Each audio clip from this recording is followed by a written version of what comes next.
একটি form launch করছি। এটি আমাদের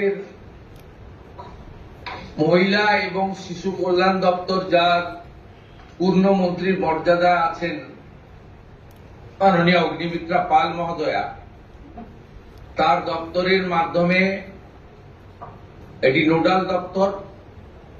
কিন্তু কাজটা যেহেতু খুব পরিধি ব্যাপক, তাই মুখ্য সচিব, অর্থ সচিবের নেতৃত্বে পুরো প্রশাসন অর্থাৎ জেলা শাসক, বিডিও, মিউনিসিপ্যালিটির ক্ষেত্রে সিও এবং কর্পোরেশনের ক্ষেত্রে কমিশনাররাও এতে যুক্ত থাকবেন এবং হোম পার্ট ডিপার্টমেন্টের সঙ্গে যুক্ত থাকবেন। ভোটার তালিকা তৈরি করা সহ আমাদের যারা আধারের কাজ করেন তারাও যুক্ত থাকবেন, অর্থাৎ ওয়েবেল, আইটি সবাই মিলে একটি পরিচ্ছন্ন তালিকা কেবলমাত্র উপযুক্ত যারা প্রাপক তারা পাক, আমরা এটা চাই।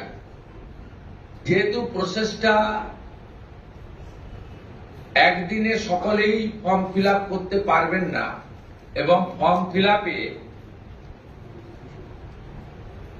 একটু আমাদের ফর্মে আমরা একটু ডিটেলসে চেয়েছি, কারণ আমাদের সরকার অন্নপূর্ণা যোজনায় ৩,০০০ টাকাও দিতে চান এবং ফ্যামিলি ডাটাটাও সংগ্রহ করতে চান, কারণ আরো নানাবিধ কর্মসূচিতে আমরা এই পরিবারগুলিকে সহযোগিতা করতে চাই কেন্দ্রীয় এবং রাজ্যের বিভিন্ন স্কিমে, এবং তাদেরকে সক্ষম করতে চাই। ইতিমধ্যে আয়ুষ্মান ভারতের ক্ষেত্রে আমরা যেমন বলেছি যে আয়ুষ্মান ভারতের রেজিস্ট্রেশন, এনরোলমেন্ট, পোর্টালে নাম নথিভুক্তকরণের প্রক্রিয়া যেমন আমরা শুরু করেছি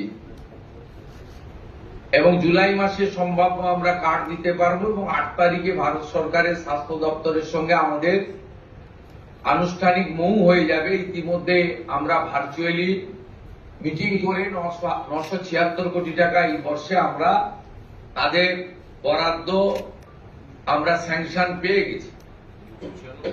ঠিক সেক্ষেত্রে আমরা বলেছি যে যতক্ষণ না আয়ুষ্মান ভারতের প্রক্রিয়া কমপ্লিট হচ্ছে, স্বাস্থ্য সাথীর সুযোগ থেকে কেউ বঞ্চিত হবেন না।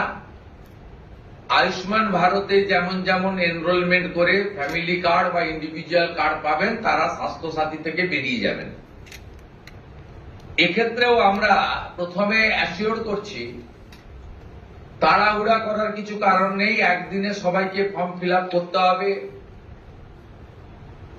এখন 2,20,00,000 মতো পান, যার মধ্যে ভোটার তালিকা থেকে মৃত, ভুয়া, অভারতীয়, অস্তিত্বহীন এমন প্রায় 30 লক্ষ মতো লোকের নাম আছে। সংখ্যাটা কম বেশি হতে পারে,